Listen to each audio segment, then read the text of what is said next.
Black Lion Podcast. I'm your host, Lex, and a co-host, Don. Today we have a special guest. Guest, can you please introduce yourself? My name is Amabala Imoisili, and I am the owner of a company called Teni and Creations. We make kids' books, toys, workshops, and things like that to empower kids and to represent our kids, most importantly. That is great. So how long have you been in business for? I have been in business maybe like about 2 years now. So I started in 2018. I started with books. So I wrote my first book in 2018. And then I've just been going since then. Yeah. So you're fairly new, but you got your foot in the door. You know what you're doing. I don't know if I would say I know what I'm doing, but I'm learning every day. That's for sure. Like, I definitely know more now than I knew when I started. When I started with, like I said, with just my books, and that was great. It was a great experience because I really wanted to write a book that represented kids, Black children, but also that told stories that we haven't really seen told, like with Black characters in them. And so I wanted to do that. But then just learning about the children's book industry and all of that it's great to have an idea. And no matter how great your idea is, it takes a little bit of work and knowledge to make it work. So I started with a book two years ago, and then I've evolved and added more products like toys and backpacks. And through that process, I've just kind of learned what works, what doesn't work, how to talk about my stuff, how to market it, just a lot of things about business that, you read in books, but it's different when you actually have to do it, Okay. What ages is the books for? The books, between 6 and 10 years old. That's what I kind of recommend the books for, 6 and 10. Okay. What made you passionate about that your own business? Pardon? What made you passionate about starting this business? Really representation, to be honest with you. I just felt like before I started my business, I was not really necessarily the type of person that would say I wanted to start a business. That was never something that I thought that I was going to get myself into. But I just think that over time, I just saw a gap in terms of representation. There is some there, and you have to look for it, and you have to go out of your way to find it. But it's not like, boom, there in your face, like, with books or toys, or like I go into stores and I just don't see a lot of representation. And so I really just wanted to do that. And then I'm Nigerian as well. So I also wanted to have something that had a little bit of African culture woven into it, because we don't really see a lot of that. A lot of the things that we hear or see about Africa, is skewed in a different kind of way. So I just wanted to really do something fun that represented Africa in a little bit. That is great. So, does your kids inspire you as well to do this? Oh, yes, definitely. Oh, hold on one second. Can you close the door, please?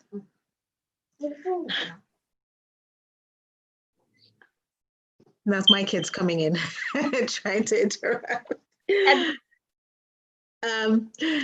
So yes, 100%. I think that's really, why representation was so important, is because I have 2 daughters, and it was just really important to represent them. And we kind of live in an area where, I'm sorry, hold on. Teni, please. Sorry, that's the joys of being at home with the kids. They keep walking in. And so I have 2 daughters, and we live in an area where there are not a lot of Black people around. And so like, she's like one of like maybe 2 kids in her class that's Black. Luckily, our principal is Black, but still, like, the student majority is not Black. So a lot of the things that, you know, she's coming home, she's talking about, you know, a lot of the things that, you know, she's excited about are things that represent what the kids in school are talking about and things like that. So I just really wanted to do something that, you know, represented her so that she can feel proud of, you know, the fact that she's a Black girl, proud of that, you know, of her heritage and stuff like that. I mean, I go out of my way to make sure that we have a lot of representation in our home, whether it's books or toys or things like that. But it's not always easy to find things that you like that, you know, have representation. So definitely that was one of the key things that really just pushed me and made me just like take that leap of faith, because like I said, I wasn't really thinking of myself as a business woman before then. Okay. So when it comes to the price of your like your books and your toys, what would you say? Are they high? Are they low? I think that my pricing is about average. So my books are $7.99, and my most popular toy is I wish I had it here to show you, but it's a toy where it comes in pieces and you build this little car, and when you build the car, it actually drives. So there's like a battery one and there's a solar powered one. And so that's really, really popular. That's kind of what people tend to go for. And those and the cars themselves are $24.99. And I think that, you know, in terms of just doing business, with anytime I do my pricing, I kind of like research and do like, okay, what are other people charging for similar kinds of products?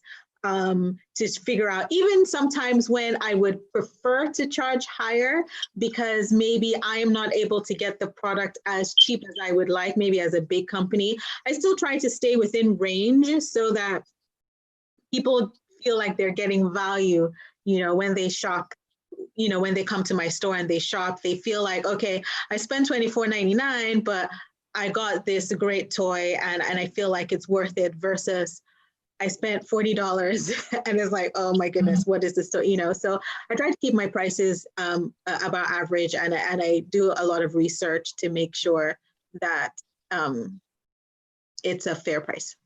That's good. I was going to ask you about, you know, where you're located at. So you have a store? Are you online too, or are you just? So I'm 100% online.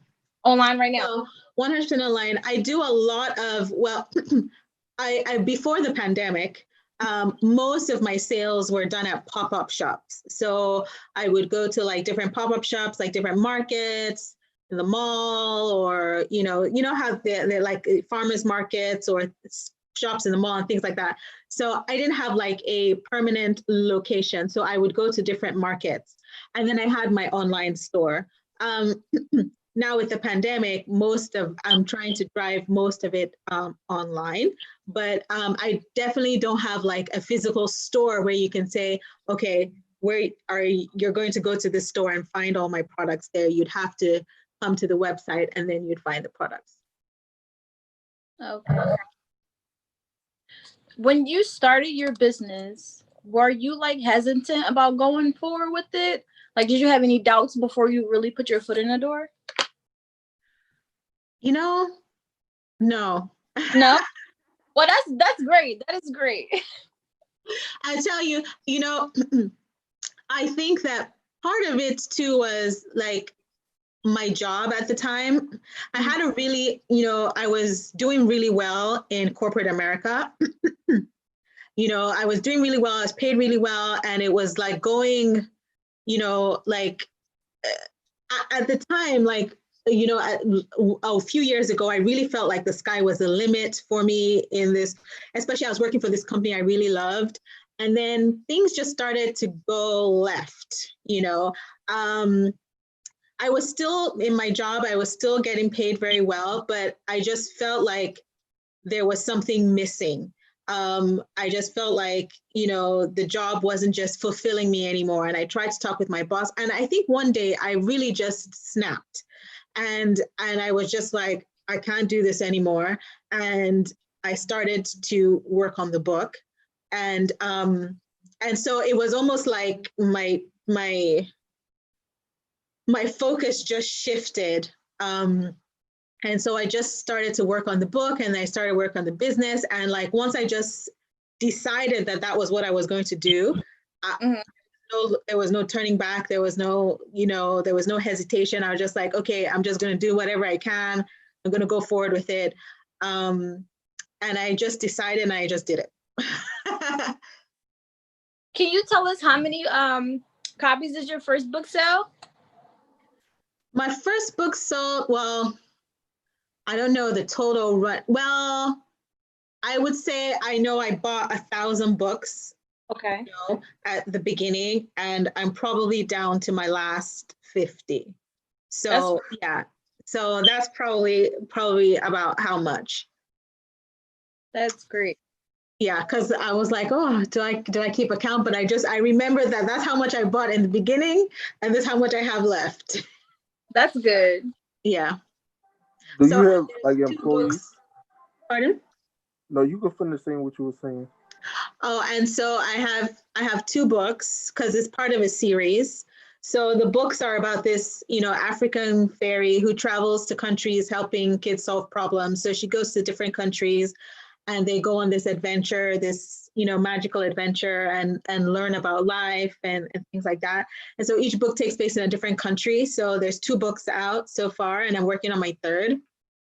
And my hope is to write 10, at least 10, but we'll see how that goes. But at least the first 2 have been really, really well received. I mean, the kids who've read it, sometimes I get messages from moms and telling me, oh my goodness, my daughter drew this art for you. She loved your book so much, and they'll send me arts, or they'll send me, oh, my daughter dressed up as your character in my favorite characters. They have this thing where you have to dress up as your favorite book character. And so a few moms have sent me pictures of their daughters, dressed up as the character. And, every now and then I just get like random emails from people or messages from people about how much they enjoyed the book. Or the other day, somebody did like a little animation in their class and did a whole animation about the book. And I was like, oh, wow. So it's been really well received. So I'm really happy about that so far.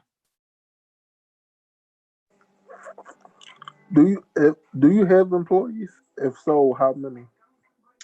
Right now, I am a solo entrepreneur. Well, I have people that I contract out to. So I have independent contractors, right? So there are times when I can't do something myself. I have set people that I know this person, like for my illustrators, or this person for my editor, or this person is going to do my toys, or, but I don't have like a full-time staff. But I do have my go-to people where I say, okay, I need this done. This person does this for me. I need that done. This person does that for me.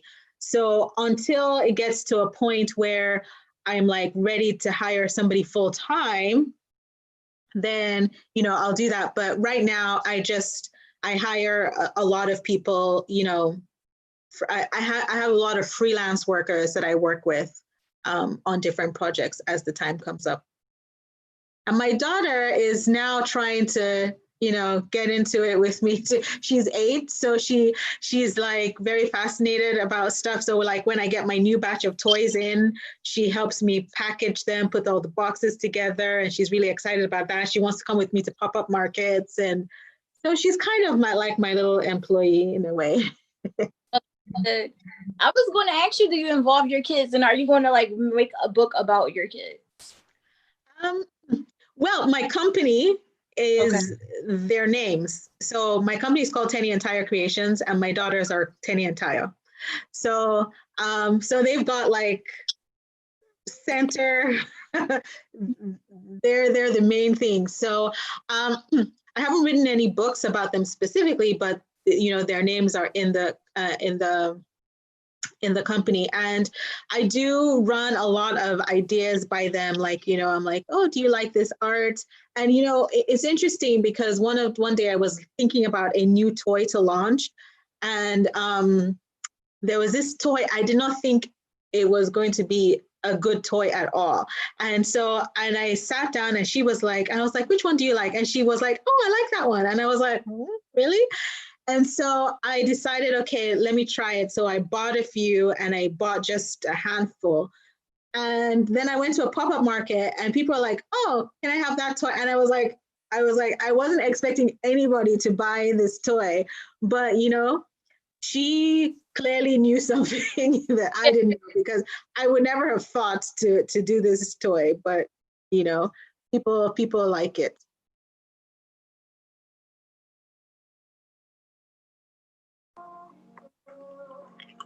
Like, what? How have you and your family been dealing with the COVID-19?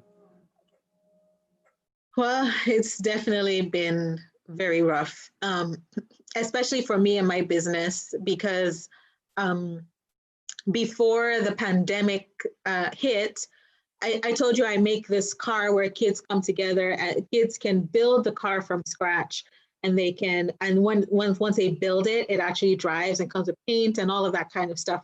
And I'd started these workshops just before COVID hit. And in the workshops, the kids would come and we would build the car together, and they would race the car. And it was kind of like a fun little thing. And the kids, had so much fun, just like coming and starting with just scraps of wood. And then all of a sudden you have a real working car. So it was really exciting for the kids. And based on my first workshop that we did, we got like so much interest from different people. There were some organizations. There was one organization that called me, I think it was a sorority, and they're like, we have the money. You just tell us when you can come.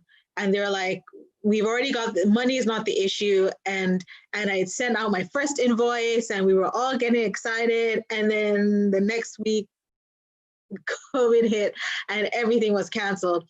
And that kind of workshop is really not the kind of workshop that, you could try it online through Zoom, you can ship them the toys, but there's really nothing like being there in person, building the car together, answering questions.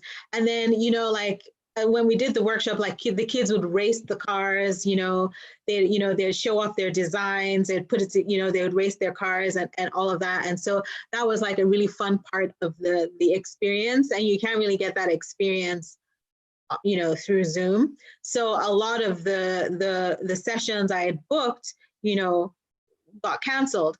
And that was going to be the major source of revenue for my company at the time, because before then, I was selling the books, but the books, they're $7.99 per book. And even if you sell a whole bunch, it's still not, a lot to like hold an entire business.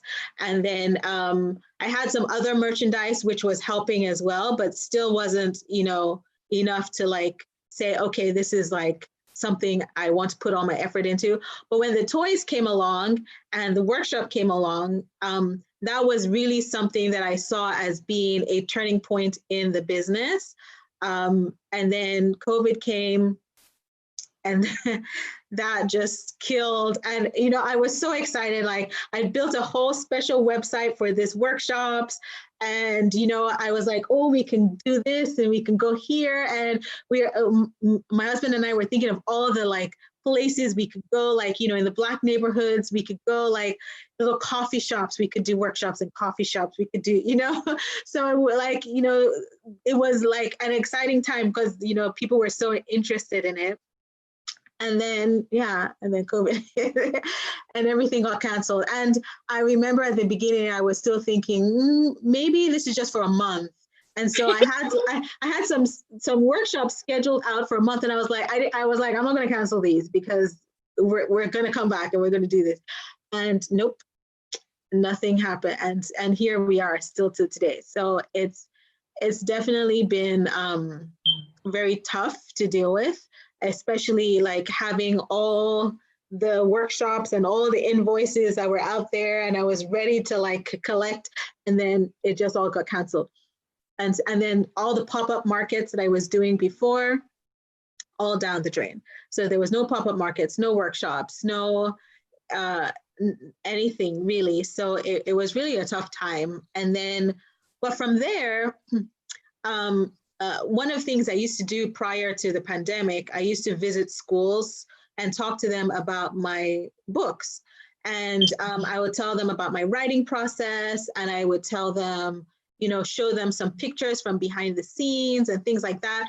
And as part of that process, I would tell them some African folktales, because there was some African culture woven into my books. But so I would tell them some African folktales, and then we would do this whole thing where the kids would act out the scenes, and we'll, you know, like we'll have a fun time. And it was kind of really one of the most popular parts of my school visit tours. And so when the pandemic hit, I decided I was going to turn that African folktale part into an actual online workshop.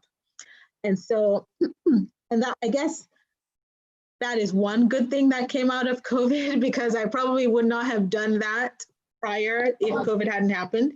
And so now I do these workshops where kids just come in and we talk about different fairy tales and folk tales from Africa. And we act out the scenes, it's kind of like a fun little session. We learn about different parts of, different African culture elements. Like, so we might learn about different tribes, or we might learn about food, or we might learn about dancing or weddings or animals, like just so many different things, just depending on the story that is being told. And so that is one positive that has come out of it, because I would never have done that before. So I'm definitely happy about that, because that's been going really well. And the kids seem to be enjoying it a lot. Like parents will write me and say, oh, are you continuing? I hope you're not. Like there's some kids who've been on with me for 15 weeks. Like every week they come back and listen to a new story. So that's been interesting. And I wouldn't have done that if COVID hadn't hit. So, yeah. Well, that's great. Hopefully soon. Well, sorry, I didn't hear what you said. You broke up. I said that's great. Hopefully soon. Oh, I didn't hear. You broke up again. Can you repeat that one more time? I think I'll get it. I said hopefully COVID leaves soon. Oh yes, I hope so, because it is a pain. It is a pain, and now we're shutting back down in California, so it's a pain. What do you hope to see your business that in the next 5 years? Well, when I started this business, my ultimate goal was to be the Black version of Disney. That was my, how they say just have a big, audacious, like a big dream, right? And just like go for it. And so that was my goal. I mean, I don't think I'll be in Disney in 5 years, but but that's kind of where I wanted to go, where I had different kinds of stories and different characters. So just like Disney has Frozen and Princess Tiana and Moana and all those different things, I would ultimately like to have something similar where I have different characters and I have different merchandise related to the characters, whether it's toys or books or t-shirts or whatever it may be. And hopefully, turn it into TV, a movie or a TV series. I mean, everybody who's read my books, people who know me and people who don't, have said this would make a really great TV show. And so I definitely see a lot of potential there. It's just a matter of finding the right people to work on it, to get it, whether it's animated or it's not animated. But I do think that the storyline lends itself to be very good for TV.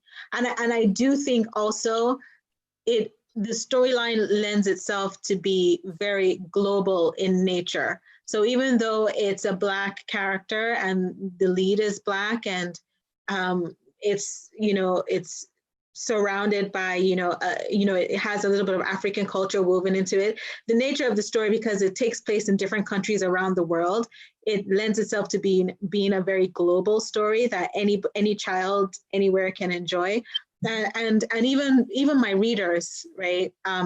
My readers are from all boys and girls from all different kinds of backgrounds and ethnicities. So I do think that it would work great for TV. So that would be, if I can get it onto Netflix in 5 years, that would be a good thing. A lot of people don't know that there's a lot of adults that watch animated shows. Yes. It's a $1 billion business. Yeah, I watch a lot of animated shows myself, so I know. So yes, if I can make it, and and I want to make it something where it's not too childlike, where older people would be like, it's not for me, but childlike, for it's still for children, but like those kind of like mid-range animations where some older kids might enjoy it as well as some younger ones. So that's what I would like to do. Great. Can you tell us briefly tell us your happiness and your profit versus working with someone else, or working for someone else and working as your own businesswoman? Sorry, my happiness and profit? Yeah, so profit and happiness. Well, so you mean am I happy if I'm making more profit? Is that what you mean? Rephrase it. Okay. How happy are you versus working for someone versus working by yourself? Well, it's a little bit of a mix, right? So ultimately, I'm most happy running my own business, right? Because I feel like I have the control. I feel like I can be creative. I can have an impact on the world. I can, do so many different things, and it's within my control. I can set my own hours. If it doesn't feel like work, it doesn't feel like I'm working, versus, working in a corporate job, you feel like you're working. It's like, if you're not there by a certain time, then it's like, or you didn't meet a deadline, or whatever it is, it feels like you just have to do something. I mean, the downside is that in my business, I'm not earning as much as I was earning when I was working full time. So that's kind of like, the trade-off there. So that's why I was like, it's a little bit of a mix, because ultimately, if running my business was earning me the same amount that I was earning in my corporate job, then 100%, like, or at least even if it was close, then that would be great. So that's kind of like the trade-off. But ultimately, I do feel like I am happier, because I feel like I just get to be creative, and I think that's one thing I just didn't get in my job. It's like, I would try to be creative, I would try to suggest things, I would give ideas and things like that, but for whatever reasons, just sometimes in corporate, that just doesn't work. It doesn't quite make sense, or they're just like, okay, that's not your job, that's that person's job, or you're stepping on people's toes. But here with my stuff, I can really express myself, and it just brings me so much joy whenever I'm out, especially like when I do the pop-up shops, where I can actually like interact with people, versus, like when they buy online, they can't really interact with me. But when I go to pop-up shops and I interact with people like one-on-one, and they just appreciate the stuff that I've done, they love the work, and they're like so amazed. They're like, oh wow, like this is like, how did you do? And they're so, and I see sometimes like how just me being there inspires some other people who wanted to start businesses. And And sometimes like some of the kids, you know, that like, because sometimes in the pop-up shops, there are other shops that bring their kids and their kids stay with them in the shop. And sometimes the kids come to my table and, you know, they're like looking at stuff, they're buying a book, and sometimes they'll come back to me and say, oh my goodness, I read the first book. Can I get the second book?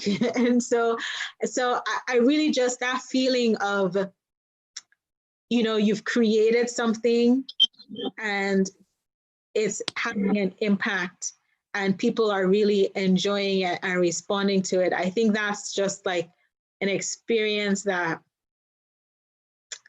you know, is like nothing else. And I just hope that things just continue to move so that I can continue to do this.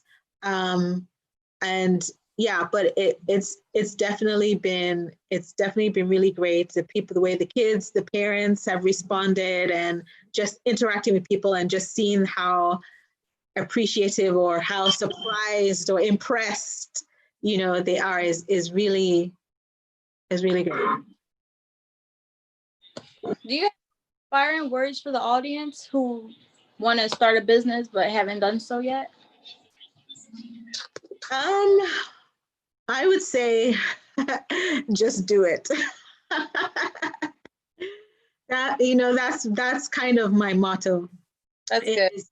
Just do it. Like, figure out what you need to do to get it done and then do it, right? And so whether it's you need to find money, okay, then just do your research, figure out where you need to find your money from, and you know, adjust, be flexible, right? Because when you start off initially, you may have a big, like I said, like I wanted to be the Black Disney, right? And so I don't have the money to be the Black Disney, but you know, so I downgraded a little bit, you know, or I was flexible. I was like, okay, maybe I can start here first and then build up here. So the key thing is, when you decide you want to do, first of all, you just need to decide that you are going to do this business, and then figure out what steps you need to take. And it's not even like should I or should. You've decided and you're going to do it. That's how you're good.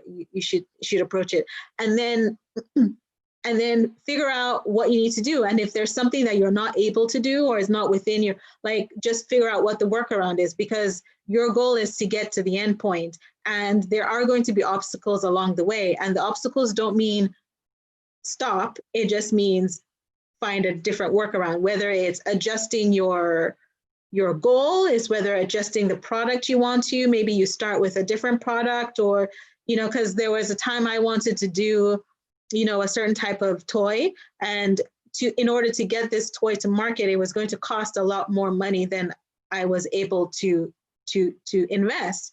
And so I was like, okay, I'm going to keep that idea, but maybe start with this other toy in the meantime. So rather than just giving up altogether, it's just figuring out, okay, so is there another way that I can get there? And so build up my audience. And then that way, when I'm ready to invest in this toy, maybe I've earned a lot more money, or, you know, maybe I can find an investor or whatever it may be. But yeah, so I think it's making the decision and just doing it. That's my very simple advice for those people who want to start a business, if that's what you want to do. That was some. Yeah, because starting business is not for everybody, right? So it's, yeah, so maybe it's not for you to write a business, and that's totally fine, to start a business, and that's totally fine. So if that's what you want to do, that's great. If you want to take another path, that's great too. But just know that if you decide that that's what you want to do, then just do it. And it's not going to be easy. It's going to be hard. And that's why I say when you decide that, once you decide that you're going to do it, you have to be like, I'm doing it, because you're going to meet a lot of obstacles. You're going to have a lot of failures. You're going to have a lot of times when you're just like, okay, what am I doing wrong? Was this even worth it? You know, there's going to be a lot of that. And I've talked to different entrepreneurs as well, and they've all experienced the same thing. And yeah, and I think also the other key advice I would give is not to compare yourself to other businesses, because what I've learned is that I see some businesses that are similar. I don't think there are a lot of businesses that are similar to mine, but that are, they're not businesses that are exactly like mine, but some that are similar. So maybe I have a different range of items, but maybe there's another company that does books, or maybe there's another company that does a specific toy or a doll. So it's kind of like in the children's market. And I'm looking at them like, oh my goodness, like, why are they so successful? Like, what are they, what are they doing?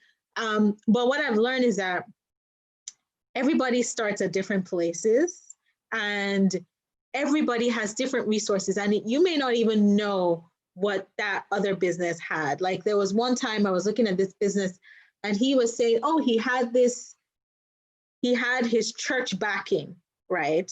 You know, all the people in church. And so I was like, oh, okay, so that's why, you know, like, that's like everybody in his church, like he had a big church, and everybody in the church bought, you know, this product. And I was like, okay, so that obviously set him, you know, ahead of me just by nature of it, because he had all these people who are already willing to buy. I didn't have like this huge church audience that would just come and buy my stuff. And so that also pointed out to me that everybody's different. Everybody has their different resources. You don't know what help or what background or what connection or something that this other person had.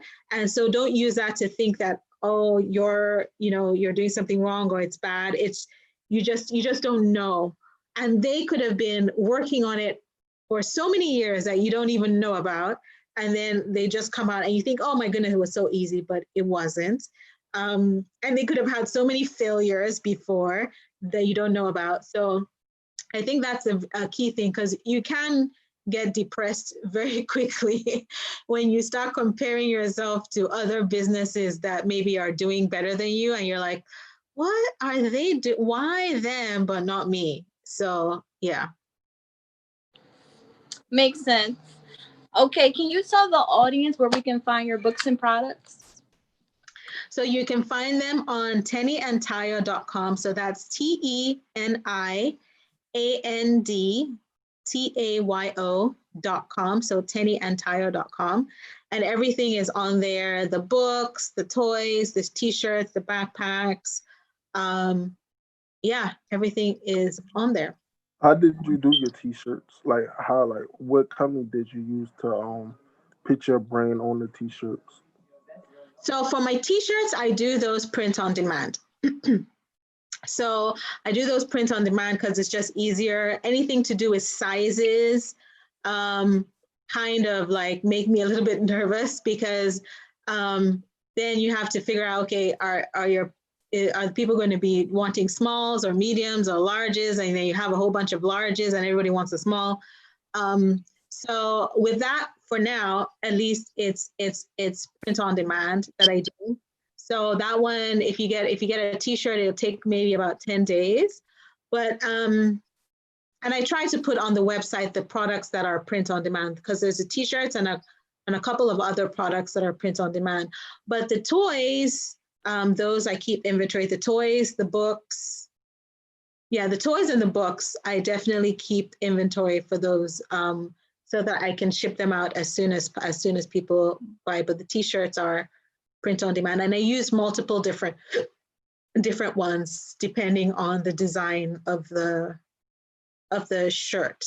So I don't use just one print on demand company.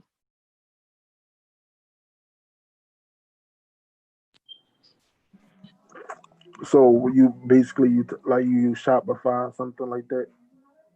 I don't use Shopify. I use Wix, which is very similar to Shopify, but it's not as powerful as Shopify. I'm learning. That's another thing you learn as you go through business. It's like, I went with Wix at the time because it's more user-friendly than Shopify, at least from my experience when I was starting out. So that's why I chose Wix. And then, But Shopify is another one that people use, and it's more powerful. It has more features in it, but that's not the one I use right now. Maybe in the future, depending on if Wix can get all the features I would like implemented. But yeah. Well, I have questions. Dom, do you have any more questions? No. All right. Wait, I do have one more question. So you're saying when people when people want to buy a shirt, they what is the process of buying a shirt? So they just go on the website just like they would buy anything else. So everything is on the website. You go, you put the